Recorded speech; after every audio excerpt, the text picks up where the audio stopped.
Welcome to Mohanlal's taste buds taste of Kerala. ഇന്ന് നമ്മൾ എത്തിയിരിക്കുന്ന വടുവൻചാൽ എന്ന് പറയുന്ന ഒരു സ്ഥലത്താണ്. ഇത് വയനാട്ടിലാണ്. പണ്ടൊരിക്കൽ നമ്മളുടെ എപ്പിസോഡിൽ ഒരു ഡോക്ടർ വന്നിട്ടുണ്ടായിരുന്നു, ഒരു ഡയറ്റീഷ്യൻ, ഡോക്ടർ നീരജ. അവരൊരു അടിപൊളി ഹെൽത്തി ഡിഷൊക്കെയാണ് അന്നും ഉണ്ടാക്കിയത്. എന്തായാലും ഇന്നും നമ്മൾ തിരിച്ചെത്തിയിരിക്കുകയാണ് ഡോക്ടർ നീരജയുടെ ഹോം സ്റ്റേയിൽ. എന്നെ പേഴ്സണലായിട്ട് ഇൻവൈറ്റ് ചെയ്തിട്ടുണ്ട്. അപ്പം ഷീ ഓൾസോ ഇവിടെ നീരജ ഡോക്ടർ തന്നെ ചില സമയത്ത് കുക്കിംഗ് ഒക്കെ ചെയ്ത് ഇവിടെ താമസിക്കാൻ വരുന്നവർക്ക് സെർവ് ചെയ്യുന്നുണ്ട്. എന്തായാലും ഞാൻ പിന്നെയും ഹെൽത്തി ആയിട്ടൊരു ഡിഷ്, അതെന്താ ഞാനിപ്പോൾ പറയുന്നില്ല, അത് ചെറിയ സസ്പെൻസ് ആണ്. എന്തായാലും ആ ഡിഷ് എന്താണെന്ന് അറിയുകയും ചെയ്യാം. ഡോക്ടർ ഉണ്ടോ എന്ന് ആദ്യം നോക്കട്ടെ. അപ്പോൾ നമുക്ക് അകത്തേക്ക് പോകാം കേട്ടോ.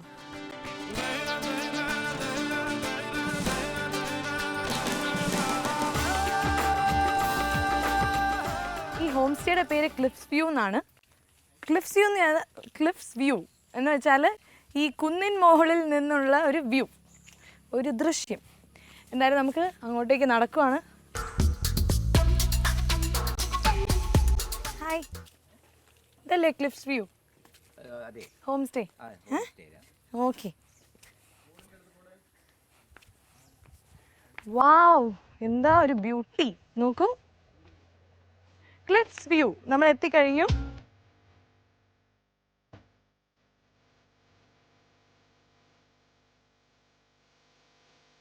ഡോക്ടർ, ഞാൻ ഇത് കുറേ കഷ്ടപ്പെട്ടാണ് ഈ സ്ഥലം കണ്ടുപിടിച്ചത്. ആൻഡ് നമുക്ക് ഈ സ്ഥലമൊക്കെ ആദ്യം ഒന്ന് കണ്ട് ഓക്കെ, അതിന് ശേഷം നമുക്ക് ഡിഷിലേക്ക് കിടക്കാം. അതെ, എന്നെ ഈ സ്ഥലം ഒന്ന് കാണിച്ചു തരണം. ഓക്കെ.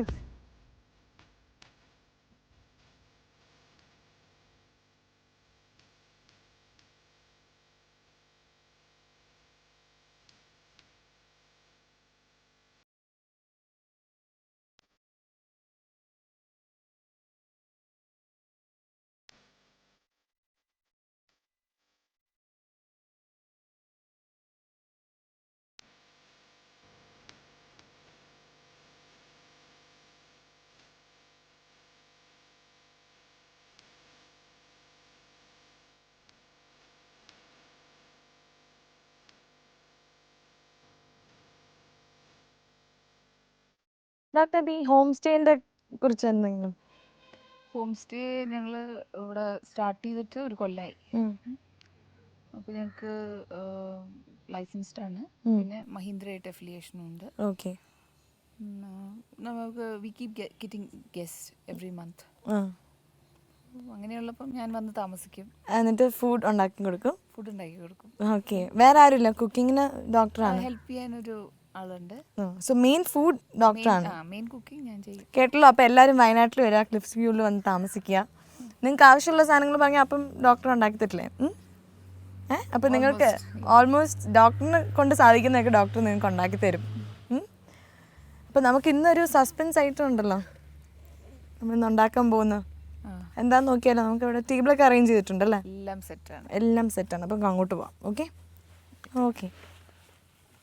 അപ്പോൾ അങ്ങനെ നമ്മളുടെ ടേബിളിൽ എത്തിക്കഴിഞ്ഞു. നമ്മുടെ കുക്കിംഗ് ടേബിൾ, അതായത് ഇങ്ങനെ ഒരു അടിപൊളി മനോഹരമായ ഒരു വ്യൂ ഒക്കെയാണ് ബാക്കിൽ. ഇങ്ങനെ ഒരു പുറത്ത് ഔട്ട്ഡോർ ഷൂട്ട് നമ്മളുടെ. അപ്പോൾ എന്തായാലും നമ്മൾ ഇന്ന് ഞാൻ നേരത്തെ പറഞ്ഞില്ല എന്താണ് നമ്മൾ ഉണ്ടാക്കാൻ പോകുന്ന ഡിഷ്. ഞാൻ നേരത്തെ പറഞ്ഞില്ല എന്താണെന്ന്. ഡോക്ടർ എന്നെ ഐശ്വര്യമായിട്ട് പറഞ്ഞോളൂ. വൈറ്റ് പനീർ കറി. വൈറ്റ് പനീർ കറി. ഈ പനീർ എന്ന് വെച്ചാൽ വെജിറ്റേറിയൻസിന്റെ ഒരു നോൺ വെജ് ഐറ്റം പോലെ. അതെ അതെ, വെജിറ്റേറിയൻസിന് ആകെ ഇപ്പം പ്രോട്ടീൻ സോഴ്സിന് നല്ല പ്രോട്ടീൻ സോഴ്സ് എന്ന് പറഞ്ഞാൽ പനീറുണ്ട്, സോയ ഉണ്ട്, പിന്നെ സോയ എന്ന് എടുക്കുന്നത് തന്നെയാണ് ടോഫു, അത് പൊസിറ്റേറ്റ്. അപ്പോൾ ഇതൊക്കെയാണ് വെജിറ്റേറിയൻസിന് നമുക്ക് എപ്പോഴും ബെസ്റ്റ് പ്രോട്ടീൻ സോഴ്സ് എന്ന് പറയാൻ കാണുന്നത്. അപ്പോൾ ഈ പനീറിൻ്റെ ന്യൂട്രിറ്റീവ് വാല്യൂ പറയുകയാണെങ്കിൽ ഒരു 100 grams ഓഫ് പനീർ എന്ന് പറഞ്ഞാൽ ഇറ്റ്സ് നിയർലി ഒരു 200 calories. അതായത് 100 ഗ്രാം പനീറിൽ 210 calories ആണ് ഒരു 100 gram പനീറിലുള്ളത്. ഓക്കെ. ആൻഡ് അതേപോലെ ഫാറ്റ് കണ്ടന്റും ഉണ്ട്. ഓക്കെ. പക്ഷേ യുനോ വെജിറ്റേറിയൻസിന് ഇപ്പം വേറെ വഴിയില്ല. അല്ല, അത്ര ഡേഞ്ചറസ് ആയിട്ടുള്ള ഫാറ്റ് അല്ല. അതെ, because small amount of fat, ഞാൻ പറഞ്ഞ പോലെ ചെറിയ എമൗണ്ട് ഓഫ് ഫാറ്റ് നമ്മുടെ ബോഡിക്ക് ആവശ്യമാണ്. Eat fat to burn fat എന്ന് പറയാം. So small amount of fat കുഴപ്പമില്ല. നമ്മള് ഫാറ്റ് കഴിക്കാണ്ടിരുന്നാലും പ്രശ്നമാണ്. തീരെ ഫാറ്റ് ഒഴിവാക്കിയാലും പ്രശ്നമാണ്. ബിക്കോസ് നമ്മുടെ ബോഡിയിൽ ഒരുപാട് ഹോർമോൺ സിന്തസിസിനൊക്കെ ഫാറ്റ് ആവശ്യമുണ്ട്. ആവശ്യമുള്ള സാധനങ്ങൾ എന്തൊക്കെയാണെന്ന് പറയാം. ഈ പനീർ കറിക്ക് ആവശ്യമുള്ള സാധനം ഒന്ന് ഞാൻ പറഞ്ഞു, 200 grams ഓഫ് പനീർ. പിന്നെ ഇവിടെ നമ്മൾ സബോള എടുത്തിട്ടുണ്ട്. സബോള, പിന്നെ പച്ചമുളക്, ഇഞ്ചി. And ഇത് കസൂട്ടി മേത്തി, അതായത് ഡ്രൈഡ് മേത്തി ലീവ്സ് ആണ്. ഇതെന്താ മേത്തി ലീവ്സ്? കസൂരി മേത്തി എന്നാ പറയുക. മേത്തി ലീവ്സ് ആക്ച്വലി ഇപ്പം നോക്കുകയാണെങ്കിൽ ഡയബറ്റിക് പേഷ്യൻസിനൊക്കെ വളരെ നല്ലതാണ്. ഇത് കടയിൽ ഇങ്ങനെ വാങ്ങിക്കാൻ കിട്ടും? കസൂരി മേത്തി എന്നിട്ട് തന്നെ വാങ്ങാൻ കിട്ടും എവറസ്റ്റിന്റെ. Kasuri methi. Okay. Kasuri methi leaves dried. ഇത് നല്ലൊരു ഫ്ലേവർ തരും നമ്മുടെ കറിക്ക്. ആൻഡ് ജീരകം, പിന്നെ കുറച്ച് കസ്കസ്. കസ്കസ് വെള്ളത്തിലിട്ട് വെച്ചിരിക്കുകയാണ്. ഒരു 3 ടീസ്പൂൺ കസ്കസ് വെള്ളത്തിലിട്ട് വെച്ചിട്ടുണ്ട്. പിന്നെ ഗരം മസാല പൗഡർ, ഒരു 6 or 8 കാഷ്യൂ നട്ട്സ്. അത് എന്തിനാ വെള്ളത്തിൽ ഇട്ട് വെച്ചിരിക്കുന്നത്? ഗ്രൈൻഡ് ചെയ്യാനുള്ളതാണ്. ഓക്കെ, അരയ്ക്കാനുള്ളതാണ്. It has to get soaked. Okay. പിന്നെ മുളക് പൊടി, കാശ്മീരി ചില്ലിയാണ് ഞാൻ യൂസ് ചെയ്തിരിക്കുന്നത്. അപ്പോൾ എരിവ് കുറവായിരിക്കും. At the same time you get A good colour. പിന്നെ ടേമറിക്, ഗുഡ് ആന്റിസെപ്റ്റിക്. മഞ്ഞൾ, നമ്മുടെ പണ്ട് തൊട്ടിട്ട് ഉപയോഗിക്കുന്ന ആന്റിസെപ്റ്റിക് ആണ് ടേമറിക്. പിന്നെ തൈര്, ഗുഡ് സോഴ്സ് ഓഫ് ലാക്ടോബാസിലസ്. പിന്നെ ഇത് oil of course. And coconut milk വേണം. ഫസ്റ്റ് മിൽക്ക് 1 കപ്പും സെക്കൻഡ് മിൽക്ക് ഒരു 2 കപ്പും. അപ്പോൾ ഒരു കപ്പ് 1-ാം പാലും 2 കപ്പ് 2-ാം പാലും. പിന്നെ ഇത് എന്ത് വെളിച്ചെണ്ണ? അല്ല, സൺഫ്ലവർ ഓയിലാണ് ഇതിൽ. ഇതിന് വെളിച്ചെണ്ണ യൂസ് ചെയ്യാൻ പാടില്ല. ഇത് കുറച്ച് നോർത്ത് ഇന്ത്യൻ ഡിഷാണ്. ഓക്കെ. അപ്പോൾ വെളിച്ചെണ്ണ നോർത്ത് ഇന്ത്യൻ ഡിഷസിൽ നോ. സോ എല്ലാം മനസ്സിലായല്ലോ. അപ്പോൾ ഇനി നമുക്ക് എങ്ങനെ ഇത് ഉണ്ടാക്കുന്നതെന്നുള്ള പ്രോസസ്സിലേക്ക് കിടക്കാം. അപ്പോൾ ആദ്യം അടുപ്പ് കത്തിച്ചു, ചീഞ്ചട്ടി ചൂടായിട്ടുണ്ട്. ഇനി 2 സാധനങ്ങൾ നമുക്ക് ചെയ്യാനുണ്ട്. ആദ്യം നമുക്ക് ഈ സബോള ഗ്രൈൻഡ് ചെയ്യാനുണ്ട്. ഇത് അരച്ച് പേസ്റ്റ് ആക്കിയിട്ട് ഇത് സോട്ട് ചെയ്യണം ആദ്യം. ഓക്കെ, പേസ്റ്റ് ആക്കണം അല്ലേ? പേസ്റ്റ് ആക്കിയിട്ട് സോട്ട് ചെയ്യണം. ഈ അണിയന്റെ പ്രത്യേകത എന്താ വെച്ചിട്ടുണ്ടെങ്കിൽ നമ്മളത് അരച്ച ഉടനെ സോട്ട് ചെയ്യാൻ ഇടണം. അത് വെച്ചിരുന്നു കഴിഞ്ഞാൽ ഇറ്റ് ടേൺസ് ബിറ്റർ, കയ്പായി പോകും. ആണോ? അപ്പൊ നമുക്ക് ഇപ്പം ഇതും അരയ്ക്കാനുണ്ട്. ഇത് അരച്ചൊന്ന് സോർട്ട് ചെയ്ത് കഴിയുമ്പോഴേക്കും നമുക്ക് ഇനി ഇതൊക്കെയാണ് അരയ്ക്കാനുള്ളത്. ഇഞ്ചി, പച്ചമുളക്, ജീരകം, ഹാഫ് ടീസ്പൂൺ ഓഫ് ജീരകം, കസ്കസ്. ഈ 4 സാധനവും നമുക്ക് ഇത് സോർട്ടായ ശേഷം അരച്ചൊഴിക്കാനുള്ളത്. നമുക്ക് അകത്ത് അരയ്ക്കാലോ? നമുക്ക് അരയ്ക്കാം. Welcome back. അപ്പം ഞങ്ങൾ രണ്ടും അരച്ചു കഴിഞ്ഞു. 1 സവാള മുഴുവൻ ഞങ്ങൾ അരച്ചു. പിന്നെ ഇതിൽ എന്തൊക്കെയുള്ളത്? ഇതിൽ പച്ചമുളക്, ഇഞ്ചി, കസ്കസ്, ആൻഡ് നമുക്ക് വേണമെങ്കിൽ ഒരു ടീസ്പൂൺ തേങ്ങ അത് അരയുന്നില്ലെങ്കിൽ ഇടാം. ആൻഡ് ലിറ്റിൽ ബിറ്റ് ഓഫ് ജീരകം. നമ്മളില്ലേ ഹാഫ് ടീസ്പൂൺ ഓഫ് ജീരകം. ഓക്കെ. അപ്പോൾ ഇത്രയാണ് ഇട്ടിരിക്കുന്നത്. നമുക്ക് ആദ്യം വേഗം ഉള്ളി സോട്ട് ചെയ്യാം. ഓക്കെ. ഇത് അരച്ചപ്പം തന്നെ ഉള്ളി സോട്ട് ചെയ്യണം, അതായത് വഴറ്റണം, അല്ലെങ്കിൽ ഇത് കയ്പായി പോകും.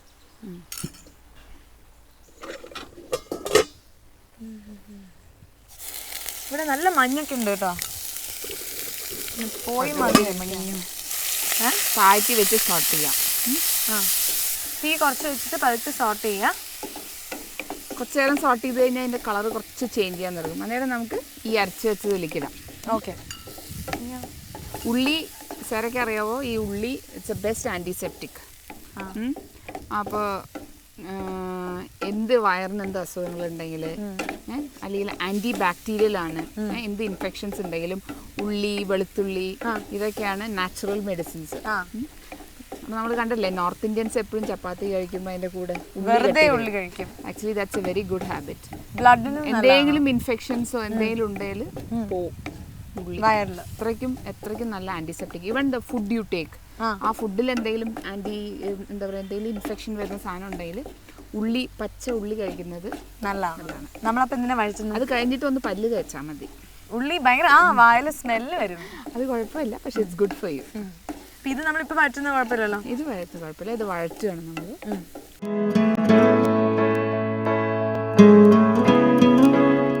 2 minutes സോട്ട് ചെയ്യണം. ഓക്കെ. അല്ലെങ്കിൽ ആ ഒരു റോ ടേസ്റ്റ് വരും ഉള്ളിയുടെ. ഡോക്ടർ, ഈ പനീറില്ലേ, ഇപ്പം ഇതിൽ ഫാറ്റ് ഉണ്ടെന്ന് പറയും, പക്ഷെ കൊളസ്ട്രോളുള്ള പേഷ്യൻസിന് എന്തായാലും ഫാറ്റ് ഒട്ടും എടുക്കാൻ പറ്റില്ലല്ലോ. അപ്പോൾ എന്ത് ചെയ്യും? അപ്പോൾ പനീറിന് നമുക്ക് ഇതേ പനീർ തന്നെ സ്കിംഡ് മിൽക്ക് യൂസ് ചെയ്തിട്ട് ചെയ്യാം. എന്നിട്ട് തിളപ്പിച്ചിട്ട് ഇച്ചിരി ലൈം ജ്യൂസോ അല്ലെങ്കിൽ ഇച്ചിരി തൈരോ ഒഴിച്ചിട്ട് അതിനെ പിരിച്ചെടുത്തിട്ട് ഇതുപോലെ പനീറാക്കാം.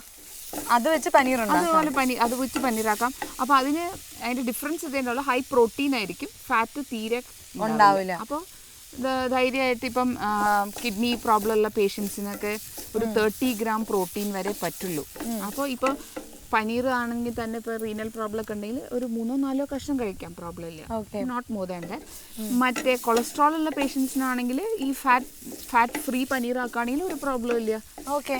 പിന്നെ പനീറിന് പകരം യൂസ് ചെയ്യാൻ പറ്റുന്നത് ടോഫു ആണ്. ടോഫു അതെ അതെ, സോയെന്ന് കിട്ടുന്നു, ഇപ്പോൾ നമ്മുടെ ഇതിലൊക്കെ കിട്ടുന്നുണ്ട്. പക്ഷെ ടോഫുവിനുള്ള ഒരു പ്രശ്നമേ ഉള്ളൂ, പെട്ടെന്ന് പൊടിഞ്ഞു പോകും. അപ്പോൾ അത് എപ്പോഴും ലാസ്റ്റ് ഒന്ന് ഗ്രില്ല് ചെയ്തെടുക്കുക. ടോഫു കട്ട് ചെയ്തിട്ട് ഒന്ന് ഗ്രിൽ ചെയ്ത് ലൈറ്റായിട്ട് ഗ്രിൽ ചെയ്തെടുത്തിട്ട് യു പുട്ട് ഇൻ ദ കറി ലാസ്റ്റിൽ. ഓക്കെ, അവസാനം ഓഫ് ചെയ്തതിന് ശേഷം. ബിക്കോസ് അത് ഇട്ട് കഴിഞ്ഞിട്ടുണ്ടെങ്കിൽ when you shake it and mix it you to be little careful. പെട്ടെന്ന് പൊട്ടിപ്പോവും, ഭയങ്കര സോഫ്റ്റ് ആണ്. ആക്ച്വലി സോയേന്റെ ഏറ്റവും ഹെൽത്തിയസ്റ്റ് ഫോം എന്ന് പറഞ്ഞാൽ ടോഫു അല്ലെങ്കിൽ സോയ മിൽക്ക്. ഓക്കെ. ഇൻഫാക്ട് സോയയാണ് നോൺ വെജിനോട് ഏറ്റവും ക്ലോസസ്റ്റ് എന്താ പറയുക റിസംബ്ലൻസ് ഉള്ള ഒരു വെജിറ്റേറിയൻ ഡിഷ്. ബിക്കോസ് അതിൽ ഒരുവിധം എല്ലാ അമിനോ ആസിഡ്സും ഉണ്ട്, നിയർലി 40% പ്രോട്ടീനും ഉണ്ട്. അപ്പൊ ഇന്ന് തന്നെ എല്ലാവരും പോയി കുറെ സോയ വാങ്ങിച്ച് വീട്ടിൽ വെക്കാം. സോയ പല രീതിയിൽ യൂസ് ചെയ്യാമല്ലോ. ടോഫു ആണ് ശരിക്കും പറഞ്ഞാൽ ഏറ്റവും നല്ലത്. പിന്നെ സോയ മിൽക്കും. അപ്പോൾ ഇത് രണ്ടുമാണ് ഏറ്റവും നല്ലത്. അല്ലെങ്കിൽ പിന്നെ നമ്മൾ ഫുൾ സോയ വാങ്ങാൻ കിട്ടുമല്ലോ, അത് സോയ ഗ്രാന്യൂൾസ് എന്ന് കിട്ടുന്ന സാധനം യൂസ് ചെയ്യരുത്. നമ്മളൊരു വലിയൊരു റൗണ്ട് സാധനം ചങ്ക്സ്, മറ്റേ അതിനെക്കാട്ടിലും നല്ലത് ടോഫുവോ മിൽക്കോ ആണ്. ഓക്കെ. പിന്നെ സോയ ഓഫ് കോഴ്സ് ഈ ഈസ്ട്രജൻ, ഫൈറ്റോ ഈസ്ട്രജൻസ് എന്ന് പറയും. സോയയിൽ നമ്മുടെ ബോഡിയിൽ ഉണ്ടാവുന്ന ഈസ്ട്രജന് സിമിലർ ആയിട്ടുള്ള ഒരു ഹോർമോൺ ഉണ്ടായില്ലേ, ഫൈറ്റോ ഈസ്ട്രജൻസ് എന്ന് പറയുക. അപ്പോൾ ഈ ഫൈറ്റോ ഈസ്ട്രജൻസും ഇങ്ങനെ ഇപ്പം പോസ്റ്റ് മെനോപോസൽ വിമൻ, അതായത് ഒരു 40-45 ഇയേഴ്സ് ഒക്കെ കഴിഞ്ഞ് കഴിഞ്ഞ സ്ത്രീകൾക്ക് കൂടുതൽ സോയ ഡയറ്റിൽ ഇൻക്ലൂഡ് ചെയ്യുന്നത് നല്ലതാണ്. അപ്പോൾ നമ്മളിത് ഉള്ളി വാടി കഴിഞ്ഞു. ഇനി നമ്മൾ ഈ ഗ്രൈൻഡ് ചെയ്ത് വെച്ചിരിക്കുന്ന മസാലയിലോട്ട് ഇടാൻ പോവാം.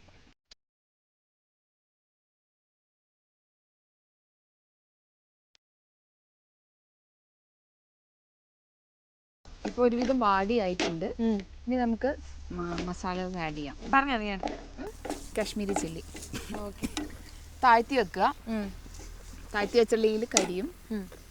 ഒരു ടീസ്പൂൺ കാശ്മീരി ചില്ലി പൗഡർ, ഒരു ടീസ്പൂൺ ടർമറിക് പൗഡർ, പിന്നെ മഞ്ഞൾപ്പൊടി എത്ര, അതും അതുപോലെ 1/4 ടീസ്പൂൺ മതി. Chilli for colour 1/4 teaspoon. Okay, കളറിന് വേണ്ടിയാണത്. ഇനി ഇതിൽ നമ്മൾ ആഡ് ചെയ്യാൻ പോണ മെയിൻ ഇൻഗ്രീഡിയൻറ്റ് കസൂട്ടി മേത്തിയാണ്. ഓക്കെ. കസൂട്ടി മേത്തി ഒരു 2 ടേബിൾ സ്പൂൺസ്. ഓക്കെ. ഇത് വാങ്ങിച്ചപ്പോഴേ ഡ്രൈ ആയിട്ടല്ലേ വാങ്ങിക്കും കസൂട്ടി മേത്തി. ഓക്കെ. 2 ടേബിൾ സ്പൂൺ ഇട്ടു. 2 ടേബിൾ സ്പൂൺ. എനിക്ക് തോന്നുന്നു ഇതിന്റെ മെയിൻ ഒരു ഡിഫറെന്റ് ഫ്ലേവർ തരാൻ പോകുന്നത് തന്നെ ഇതാണെന്ന് തോന്നുന്നു അല്ലേ? നോർത്ത് ഇന്ത്യൻ ഫ്ലേവർ കിട്ടാൻ ഏറ്റവും നല്ലത്. പിന്നെ ഹെൽത്ത് വൈസും നല്ലതാണല്ലോ കസൂട്ടി മേത്തി. വേറൊരു സ്മെല്ല് വരുന്നുണ്ട് ഇപ്പം. ഇനി കസൂത്തി മേത്തി ഇട്ട് കഴിഞ്ഞിട്ടുണ്ടെങ്കിൽ നെക്സ്റ്റ് ഇൻഗ്രീഡിയൻറ്റ് തൈരാണ്. അപ്പോൾ തൈര് വി നീഡ് ഒരു 2 ടേബിൾ സ്പൂൺ തൈര് വേണം. പക്ഷേ തൈര് ഒരിക്കലും ഒറ്റ അടിക്ക് ഒഴിക്കരുത്, കുറച്ചായിട്ട് ഒഴിച്ചിട്ട് you have to keep sauteing. Okay. 2 table സ്പൂണാണ് വേണ്ടത്, നമ്മൾ കുറച്ചായിട്ട് ഒഴിക്കാൻ പോവാം. ഇത് ഫുൾ കാണാനില്ലാണ്ടാവും, അപ്പോൾ ഇച്ചിരി കൂടി ഒഴിക്കുക. ഓക്കെ. അപ്പം നമ്മൾ പുളിക്ക് വേണ്ടി വേറെ ഒന്നും ആഡ് ചെയ്യുന്നില്ല, കേർഡ് മാത്രമേ ആഡ് ചെയ്യുന്നുള്ളൂ. ഇതിൽ തക്കാളി വേണ്ട, പുളി വേണ്ട, ഒന്നും വേണ്ട. ഇതാ ലാസ്റ്റ് അല്ലേ? മതി. ഇപ്പോൾ 2 ടേബിൾ സ്പൂൺ തൈര് നമ്മൾ കുറച്ചായിട്ട് ഒഴിച്ചു. ഒഴിക്കുമ്പോൾ ഇളക്കിക്കൊണ്ട് തന്നെയാണ് ഒഴിക്കുന്നത്. ഇനി എന്താണ്? ഇനി ഇതൊന്ന് വാടി കഴിഞ്ഞിട്ട് മസാല മൂത്ത് കഴിഞ്ഞാൽ നമുക്ക് 2ാം പാൽ ഒഴിക്കണം. ഇപ്പോൾ 2ാം പാൽ 2 കപ്പല്ലേ നമ്മൾ? 2 കപ്പ് 2ാം പാലും 1 കപ്പ് 1ാം പാലും. തൻപാലും.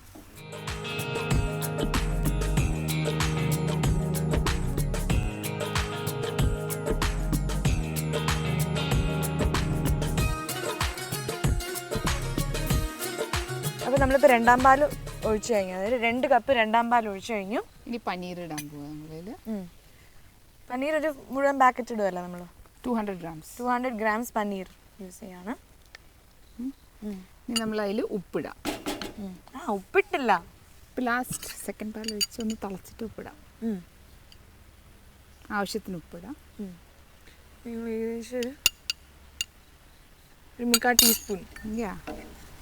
ആവശ്യത്തിന് ഉപ്പിട്ടു. ഉപ്പ് ഇപ്പം ഇതേപോലെ തന്നെ ഹൈപ്പർടെൻസീവ് ആയിട്ടുള്ള പേഷ്യൻസിന് ഉപ്പ് അധികം പറ്റില്ലല്ലോ.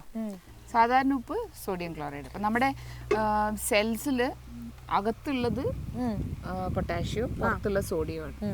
അപ്പോൾ സോഡിയത്തിൻ്റെ ലെവൽ നമുക്ക് ചുരുക്കണം, എന്നാലേ ഹൈപ്പർ ടെൻഷനുള്ള പേഷ്യൻസിന് കൺട്രോൾ ചെയ്യാൻ പറ്റുള്ളൂ. നമ്മളിത് ഇവിടെ തിളപ്പിക്കാൻ വെച്ചിരിക്കുകയാണ്. ഒരു 8 to 10 minutes ഒന്ന് ബോയിൽ ചെയ്യണത്. ഒന്ന് കുറുകി വരും. അത് കഴിഞ്ഞ് കഴിഞ്ഞാൽ നമ്മൾ ഇത് തേങ്ങാപ്പാൽ ഒഴിക്കും. ഞാൻ പറഞ്ഞില്ലേ നട്ട്സ്, കാഷ്യൂ നട്ട്സ് ആണ് നമ്മളിവിടെ 7 to 8 കാഷ്യൂ നട്ട്സ് എടുക്കുന്നത്. നമുക്കറിയാലോ നട്ട്സിലൊക്കെ കുറച്ചൊരു ഓയിൽ കണ്ടന്റ് ഉണ്ട്. അപ്പോൾ മിക്ക കൊളസ്ട്രോൾ പേഷ്യൻസും പേടിച്ചിട്ട് കഴിക്കുന്ന സാധനമാണ് നട്ട്സ്. പക്ഷെ ആക്ച്വലി എല്ലാ പേഷ്യൻസിനും നമ്മൾ ഇപ്പോൾ നമ്മുടെ ക്ലിനിക്കിൽ വരുന്ന ഡയബറ്റിക് പേഷ്യൻസിന്, ഹൈപ്പർടെൻസീവ് പേഷ്യൻസ് എല്ലാവരുടെ അടുത്ത് പറയുന്നു അല്ലെങ്കിൽ 8 or 10 ആൽമണ്ട്സ്, അല്ലെങ്കിൽ ഒരു ഹാൻഡ് ഫുൾ ഓഫ് പീനട്ട്സ്, അല്ലെങ്കിൽ കുറച്ച് 8 or 10 കാഷ്യൂസ് ഇത് കഴിക്കാം, ധൈര്യമായിട്ട് കഴിക്കാം. പിസ്താഷ്യോസ്, വാൾനട്ട്, ഏത് വേണമെങ്കിലും ഏതെങ്കിലും ഒരു നട്ട് സ്നാക്കായിട്ട് കഴിക്കാം ഡെയിലി. ഓക്കെ. അപ്പോൾ നമ്മൾ ഇനി നട്ട്സ് ഇത് തിളച്ച് കഴിഞ്ഞിട്ടുണ്ടെങ്കിൽ നമ്മൾ ഇച്ചിരി ഇത് തേങ്ങാപ്പാലിൽ ഇച്ചിരി എടുത്തിട്ട് ഇതൊന്ന് അരയ്ക്കാൻ പോവാണ്. എന്നിട്ട് ഗ്രൈൻഡ് ചെയ്തിട്ട് ഇത് കുറുകി കഴിഞ്ഞിട്ടുണ്ടെങ്കിൽ ഇത് ഒഴിക്കാം നമുക്ക്. ഓക്കെ, നമുക്ക് അപ്പോൾ എങ്കിൽ ഒരു ബ്രേക്കും കൂടി എടുക്കാം. ഇത് അരയ്ക്കണമല്ലോ എന്തായാലും. നമുക്ക് പോയിട്ട് അരച്ചിട്ട് വരാം. ഈ അരയ്ക്കാനായിട്ട് മേളിലേക്കും താഴേക്കും നടക്കുന്ന ഒരു നല്ല സുഖമുള്ള യാത്രയാണ്. ബിക്കോസ് ഇത്രയും പ്രകൃതി രമണീയമായ സ്ഥലമല്ലേ. നമുക്ക് ഒന്നും കൂടി അരച്ചു ഞങ്ങൾ മനഃപൂർവ്വം മിക്സി കൊണ്ടുവരാത്ത.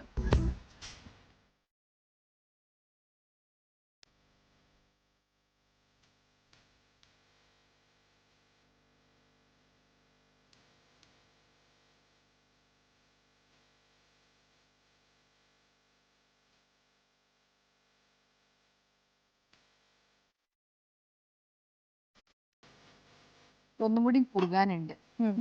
ജസ്റ്റ് ഒരു ഉപ്പൊക്കെ ഞങ്ങൾ ടെസ്റ്റ് മൊത്തം ഒരു 10 to 12 minutes. അതെന്നാൽ പനീറൊന്ന് നല്ലോണം സോഫ്റ്റ് ആവും. ഡോക്ടർ ഇത് കഴിഞ്ഞിട്ട് നമുക്ക് ഈ സ്ഥലം ഒന്ന് കാണാൻ പോണേ. കാണിക്കാം, ഡെഫിനറ്റ്. എന്ത് കാണിച്ചു തരും? എസ്റ്റേറ്റ് ആണ് ഇത്, ഫുൾ എസ്റ്റേറ്റ് ആണ്. ഇതിനുള്ളിൽ കൂടെ നമുക്ക് നടക്കാം, നല്ലൊരു വാക്കാണ്. ചെറിയ സ്ട്രീം ഉണ്ട്, ചെറിയൊരു സ്ട്രീം ഉണ്ട്, പിന്നെ കഴുങ്ങുകാടുണ്ട്, ആൻഡ് കോഫിയാണ് ഇവിടെ കൂടുതൽ പ്ലാന്റേഷൻ. ഇപ്പൊ നമുക്ക് കോഫി കുടിച്ചുകൊണ്ട് ഇങ്ങനെ എസ്റ്റേറ്റിന്റെ അകത്തേക്ക് നടക്കാം. കോഫി എസ്റ്റേറ്റ് പോയിട്ടുണ്ടോ സാറാ? ഇല്ല, എക്സ്പീരിയൻസ്. എല്ലാത്തിനും ഒരു തുടക്കമുണ്ടല്ലോ. ഇങ്ങനെ ടേസ്റ്റ് ഓഫ് കേരളയിലൂടെ നമ്മൾ ഇന്ന് കോഫി എസ്റ്റേറ്റിലേക്ക് ഞാൻ ആദ്യമായിട്ട് പോകുമ്പോൾ ഇത് കുറുകി ഒരുവിധം കുറുകി. ഇനി നമുക്ക് തൻപാൽ ഒഴിക്കാം. ഇത് നമ്മൾ കാഷ്നട്ട് കൂടി കൂട്ടി മിക്സ് ചെയ്ത് വെച്ചിട്ടുള്ളതാണ്. നമ്മളത് ഒഴിക്കാൻ പോവാണ്. ഓക്കെ, പനീറും അപ്പം നല്ല സോഫ്റ്റ് ആയിട്ടുണ്ടാവും അല്ലേ? നല്ല സോഫ്റ്റ് ആയിട്ടുണ്ട്. ഇപ്പൊ തീ കുറച്ച് വെക്കണ്ടേ? വേണ്ട, ഒന്ന് തിളക്കട്ടെ. ഒന്നാം പാൽ ഒഴിച്ചിട്ട് ഒന്ന് തിളക്കണം. നമ്മൾ കാഷ്നട്ട് ആഡ് ചെയ്തിട്ടുണ്ടല്ലോ, കാഷ്നട്ട് ആഡ് ചെയ്തതിനെ കൊണ്ട് ഇതൊന്ന് തിളച്ച് കഴിഞ്ഞാൽ ഒന്ന് തിക്കാവും. ഇത് തിളച്ച് ഇതായിപ്പോൾ ഒരുവിധം തിക്കായി. അപ്പം നമുക്കിത് മറ്റേ സാധാരണ ഗീ റൈസോ അല്ലെങ്കിൽ കോക്കനട്ട് റൈസ് അല്ലെങ്കിൽ നാന്, ചപ്പാത്തി ഏതിൻ്റെ കൂടെ വേണമെങ്കിൽ കഴിക്കാം. ഇനി നമ്മൾ ലാസ്റ്റ് ഗരം മസാല നമ്മൾ അവസാനം ആഡ് ചെയ്യുന്നത്. ബിക്കോസ് ഗരം മസാല ഇട്ടിട്ട് ഇത്ര നേരം തിളച്ച് കഴിഞ്ഞാൽ അതിന്റെ ഫ്ലേവർ ഒക്കെ പോകും. So finally we going to ഇത് തിളച്ചു, ഇനി ഓഫ് ചെയ്യാം. തൻപാൽ ഒഴിച്ചു കഴിഞ്ഞാൽ പിന്നെ അധികം തിളക്കണ്ട. ഗരം മസാല ഇട്ട് ഒരു half teaspoon, just half teaspoon. Just mix it. Okay, taste of Kerala. അയ്യോ, നൈസ്, സൂപ്പർ. ഒന്നും കൂടി ടേസ്റ്റ് ചെയ്യാൻ തരും? ശരി, അധികം ടേസ്റ്റ് ചെയ്യണ്ട. നന്നായിട്ടുണ്ട് മോളെ. ആണോ? Okay, nice. ഓക്കെ, നല്ല പുളിയൊക്കെ ഇടയ്ക്ക് ഇത്തിരി മല്ലിയില ഇടാം, ഡെക്കറേഷൻ. നല്ലൊരു പുളിയും പിന്നെ നല്ല ടേസ്റ്റ്. എനിക്ക് ആ പനീറും കൂടി ഒന്ന് ടേസ്റ്റ് ചെയ്യാൻ തരുന്നു. ആയല്ലേ? ആയി, പോയായി. എനിക്ക് മറ്റേ ഡോക്ടർ എന്ത് പണിയാ കാണിക്കുന്നത്? പനീർ തരാം. കറി മാത്രം എന്നെ കൊണ്ട് ടേസ്റ്റ് ചെയ്യിപ്പിച്ചല്ലോ. എങ്ങനെയാ? ഒരു പീസ് പനീർ. ഇനി പനീർ എങ്ങനെയുണ്ടെന്ന് നോക്കാം. നല്ല സോഫ്റ്റ് ആയിട്ട് ഇങ്ങനെ കുഷൻ പോലെ ഉണ്ട്.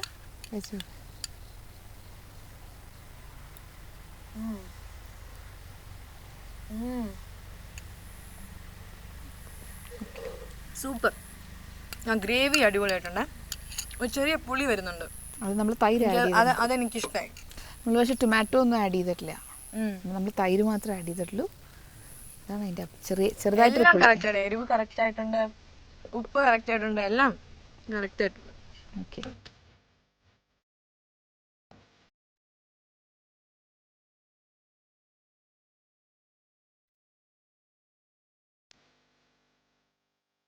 അപ്പോൾ ഇന്നത്തെ ഡോക്ടറിൻ്റെ എപ്പിസോഡിൽ നമ്മൾ നല്ല ഹെൽത്തി ആയിട്ടൊരു, അതായത് ഈ മഞ്ഞ പോലെ തന്നെ വൈറ്റ് കളറിലുള്ള വൈറ്റ് പനീർ കറിയാണ് നമ്മൾ ഉണ്ടാക്കിയത്.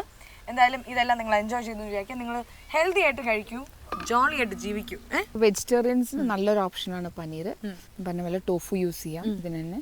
ഇപ്പം കണ്ടില്ല, ഇത്ര നേരം നമ്മൾ തിളപ്പിക്കുമ്പം ടോഫു ആണെങ്കിൽ പൊടിഞ്ഞു പോകും. അപ്പോൾ രണ്ടാം പാല് നല്ലോണം തിളച്ച് കുറുകിയതിന് ശേഷം ടോഫു ഇടുക. ദെൻ യു ക്യാൻ പോ ദ ഫസ്റ്റ് മിൽക്ക്. കുട്ടികൾക്ക് പിള്ളേർക്ക് ഭയങ്കര ഇഷ്ടമാവും. കൊളസ്ട്രോൾ പേഷ്യൻസ് ആണെങ്കിൽ പനീറിന് 3-4 പീസ് കഴിക്കാം. അപ്പോൾ അത്രയും സിമ്പിളാണ്. നമുക്ക് സാധാരണ പനീറിന് പകരം സ്കിംഡ് മിൽക്ക് പൗഡർ യൂസ് ചെയ്യാം. സ്കിംഡ് മിൽക്ക് പൗഡർ നമ്മൾ സാധാരണ പാല് കലക്കുന്ന പോലെ തന്നെ വെള്ളം ഒഴിച്ച് കലക്കി അടുപ്പത്ത് വെച്ച് തിളയ്ക്കുമ്പം അതിൽ ലൈം ജ്യൂസോ അല്ലെങ്കിൽ വിനീഗറോ അല്ലെങ്കിൽ വേ വാട്ടർ, അതായത് തൈര് ഒഴിച്ചാലും മതി. അത് തിളയ്ക്കുമ്പം അത് പനീറാവും. എന്നിട്ട് അത് അരിപ്പയിൽ കൂടെ അരിച്ചതിന് ശേഷം ആ തരി പോലെ ഉണ്ടാവും. അത് നമ്മളൊരു മസ്ലിൻ ക്ലോത്തിൽ ഒരു തുണിയിൽ കെട്ടിയിട്ട് അതിൻ്റെ മുകളിൽ ഒരു ഹെവി ആയിട്ടുള്ള എന്തെങ്കിലും വെക്കുക കുറച്ച് നേരത്തേക്ക്. അപ്പോൾ അതങ്ങ് കൂടി തിക്ക് പനീറാവും. ഓക്കെ, അപ്പം ഇന്നത്തെ എപ്പിസോഡ് ഇവിടെ അവസാനിക്കുകയാണ്. ഇന്നൊരു അടിപൊളി എപ്പിസോഡായിരുന്നു. ഞാനിത് എൻജോയ് ചെയ്തു. ഞങ്ങളുടെ ബാക്ക്ഗ്രൗണ്ടിൽ നിങ്ങൾക്ക് കാണാമല്ലോ, ഈ മഞ്ഞ പോലെ തന്നെ വെള്ള കളറുള്ള വൈറ്റ് പനീർ കറിയാണ് നമ്മളിന്ന് ഉണ്ടാക്കിയത്. എന്തായാലും താങ്ക് യു സോ മച്ച് ഡോക്ടറിനെ ഞാൻ ഇങ്ങനെ വിടുന്നില്ല, എനിക്ക് മര്യാദയ്ക്ക് ഇതെല്ലാ സ്ഥലങ്ങളും കാണിച്ചു തന്നിട്ട് പോയാൽ മതി. ഓക്കെ, അപ്പോൾ ഇന്ന് നമ്മൾ കോഫി എസ്റ്റേറ്റിലൊക്കെ പോകല്ലേ, അവിടെയൊക്കെ പോയിട്ട് എനിക്ക് കാണിച്ചു ഒരു മാനിനെയൊക്കെ കണ്ടാൽ കൊള്ളാമെന്നുണ്ട്. എന്തായാലും നമുക്കിത് അകത്ത് വരുന്ന ഒരു ചപ്പാത്തിയിലൂടെ കഴിക്കാം. എന്നിട്ട് നല്ല വിശപ്പുണ്ട്, ഇത്രയും കണ്ടു നിന്നല്ലേ. അപ്പം മോഹൻലാൽ ടേസ്റ്റ് ഓഫ് കേരളയുടെ ഇന്നത്തെ എപ്പിസോഡ് അവസാനിച്ചു കഴിഞ്ഞു. അടുത്ത ആഴ്ച ഇതേപോലെ ഒരു അടിപൊളി എപ്പിസോഡായിട്ട് ഞാൻ നിങ്ങളുടെ മുമ്പ് വരും. Till then it's bye from Sarah and Neeraja. Bye.